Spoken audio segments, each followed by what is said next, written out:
Has any car whipped enthusiasts into a frenzy quite like the BMW M3 Touring?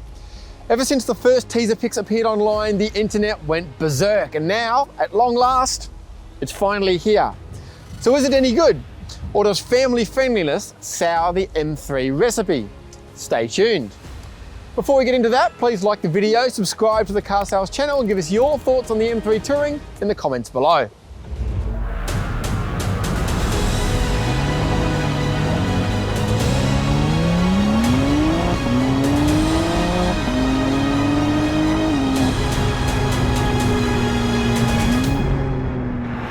The G81 is the first production M3 Touring, but BMW has been toying with this idea for a very long time. It's even built one before, and by one I mean one. The E46 M3 Touring concept that remained a secret for many years. It's not hard to see why everyone has been so excited for this car. I mean, just look at it. I don't usually comment on a car's styling because it is so subjective, but come on, this thing looks fantastic. It's like the body has been vacuum sealed over the mechanicals, so there are bulges and creases everywhere. But as keen gym goers will know, muscle can be quite heavy, and the M3 Touring weighs in at 1,865 kilograms, 85 kilos more than the competition sedan. Not that it worries this thing. The Touring is only available in competition specs, so that means 375 kilowatts and 650 newton meters from the 3-litre twin-turbo straight 6, and 0 to 100 k's an hour in just 3.6 seconds, thanks to all-wheel drive and an 8-speed automatic gearbox. This firepower needs some controlling, so there's wider Michelin rubber at each corner wrapped around staggered rims, while behind them are massive brakes, though bigger, lighter carbon brakes are an option. All this hardware doesn't come cheap, however, and you'll need around $200,000 to park an M3 Touring on your driveway, which is a lot of money. Around 25 grand more than an Audi RS4, for instance, which is the Touring's only real rival. Yes, there are plenty of performance SUVs out there, but if you're a Wagon fan, you don't want an SUV. BMW covers the M3 Touring with a 5-year unlimited kilometre warranty, and servicing will cost you around $900 a pop for the first 5 visits.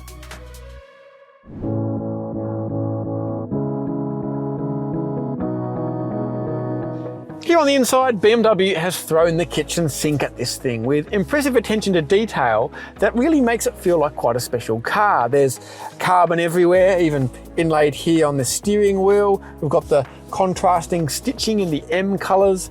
These shift paddles, which have grippy material on the back and plus and minus cut into them. Small touches, but ones that show a lot of thought has gone into the cabin presentation.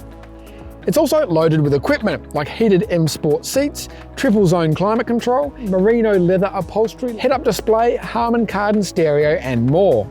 Infotainment is handled by a huge 14.9-inch touchscreen with voice recognition and gesture control, as well as wireless smartphone mirroring, digital radio and a million other features. The M3 Touring uses iDrive 8 like pretty much every other current BMW, so check out some of our other reviews if you want more detail on that, as I want to cover off a couple of M-specific programs. The first is the M Drift Analyzer, which can rate your sideways efforts. We'll have to play with that another day. But I also want to cover off the level of configurability within the drive modes, as I'll come back to this when we go for a drive. So if I go into vehicle settings, I can set up the everyday mode, as well as another 2 combinations accessed through the M1 and M2 buttons here on the steering wheel. Now over the years, the number of parameters you can change has just continued to expand, so we'll go through it bit by bit.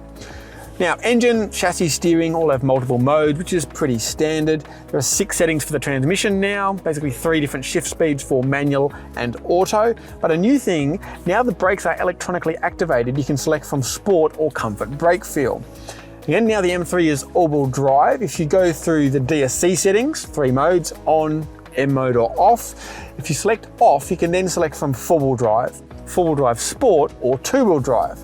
Select 2-wheel drive, that activates M traction control with 10 different settings. And finally, you have M sound, which is basically sports exhaust on or off. Now, the reason I go into so much detail here is that I've met a couple of G80 M3 owners that had no idea any of this existed, and it makes a huge difference to how the car drives and performs. The M3 Touring also includes BMW's highest level safety systems, so every box is ticked, as well as plenty of others that aren't here, including traffic jam assist and stealth parking, though one comment worth making is the lane keep assist can be quite sensitive. The one advantage of cars getting continually bigger is that even a mid-sized sedan like the 3 Series now offers decent rear space. And it's pretty nice back here too. There are some scratchy plastics, but plenty of the flashy materials also carry over from the front. There are ISOFIX points on either side, pair of USB-C ports, separate temperature controls, some lights, and a pair of cup holders in the fold-down center armrest. What do an M3 Touring, a Range Rover, and, until very recently, a Toyota Land Cruiser have in common? A split tailgate. It's a great feature, especially if you're in a tight spot or just need to quickly access the boot. However, if you do need to access the whole boot, then the tailgate lifts electrically and it's a very handy space. Pretty much identical to an Audi RS4, but a little bit smaller than an X3. And apart from the actual load space, we've got a couple of little cubby holes here underneath the floor. One of the questions at the start though is whether this added practicality comes at the expense of performance, and there's only one way to find out.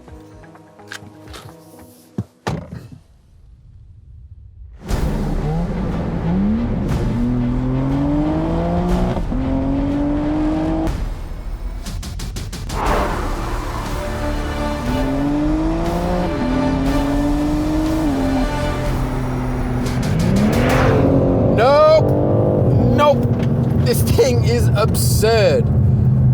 The funny thing about the M3 Touring becoming more family friendly is that if you actually exploited what this thing could do with your family on board, it would be a complete disaster. There would be screams and tears and threats and all sorts. Now obviously you don't have to drive it in that manner, but it's also pretty hard not to.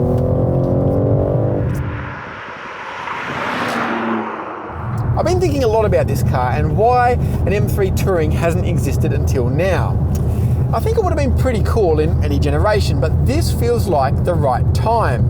Now, how the M3 has evolved and whether that's the right way is probably a good topic of debate, but the fact that it's bigger and all-wheel drive and has lots of torque and an automatic gearbox makes sense for a car that's going to be used presumably every day. The good news is that the M3 Touring works really well in this role. You just get in, fire it up and drive. No dual clutch hesitation or clunkiness, no traction control light flashing when it's cold and wet. Now, those attributes are part of what made previous M3s so exciting, but you don't always want exciting when you're just trying to get to work or pick up the kids from school. There is quite a lot of road noise from the massive tyres and the fact that the rear end is basically solidly mounted, but it's not too bad and the ride is fine. A little bit firm now and then, but I think it'll be perfectly acceptable for most people. However, the really good news is that this greater bandwidth hasn't come at the expense of performance. This is a car of mind-blowing capability. The engine is phenomenal. It doesn't have the same amazing soundtrack as in the E46 or E90, but it has massively more grunt. There isn't that same encouragement or impetus to chase every last RPM, but with so much torque you don't need to. In fact, it's usually better to just go a gear higher in most corners. Now, before I get into the handling, I'd best explain how I've got the car set up. Your preferences may differ, of course, but this is what I'm working with. I've got the engine in Sport Plus, though I think the throttle response might almost be too sharp. I need to drive it a bit more. Suspension is in Sport for a bit of extra control. Steering is in Comfort because I don't need the extra weight. Brakes are in Sport, gearbox is in its fastest setting, and the all-wheel drive system is in 4-wheel drive Sport because that's selected automatically. The upshot of this is an absolute monster of a car. In a way, the best thing to compare it to is probably the X3M, which uses the same engine, same gearbox, very similar all-wheel drive system, and which is actually incredible to drive for an SUV. But that's the crucial qualifier for an SUV. The M3 Touring doesn't actually weigh that much less than the X3M, but it turns in better. It's more agile, it's easier to drive, it's more controllable, it's just more enjoyable. The weight might not be that different, but it's located so much lower, and that makes all the difference. The amount of grip is crazy. I don't really know where the limit is because I don't think you'll ever find it on the public road. But every now and then you'll go around a corner and you expect, well, something to happen, but it just goes around the corner. Now I'm sure there are still purists out there to whom the idea of a automatic all-wheel drive M3 is abhorrent, but it's hard to argue with the results. The auto shifts pretty much as fast as a DCT, and yes, it is all-wheel drive, but you can still steer the car with the throttle. And if you still hate the idea, well, BMW will still sell you a rear-wheel drive manual M3. Faults, well, a few, though it does feel a little bit like nitpicking. The steering doesn't offer much communication. You can still commit to corners because you know the grip is there, but it does require a slight leap of faith. Brake feel can be a bit iffy. I mean, it's fine and they're plenty powerful, but there's the occasional unusual modulation. On a similar theme, four-wheel drive sport can feel like it's trying a bit too hard to be entertaining. I mean, it is entertaining, but you get sometimes two different responses from what feels like the same input. But as I said, this feels like picking nits, as this is a truly awesome car. The simplest way to put it is this. If you're one who got super excited about the prospect of an M3 wagon, it's basically everything you wanted it to be. Now, this will probably sound a bit spoiled and entitled, but hopefully you get the point. Obviously, in this job, we drive heaps of cars, but to be honest, most of them you're happy to give back. They might be really, really good, but you've experienced it, so you move on. The M3 Touring though, is one of the ones that feels a bit different. I think I'd quite like one of these to keep forever. It feels special, and a 500 horsepower wagon that can do everything from the school run to fourth gear power slides, I'm not sure we're going to see too many more of those, so get one while you can. Thanks for watching. Hopefully you've enjoyed this review, and if you have, please give it a like, subscribe to the Car Sales channel, and give us a comment down below with any cars you'd like to see us review.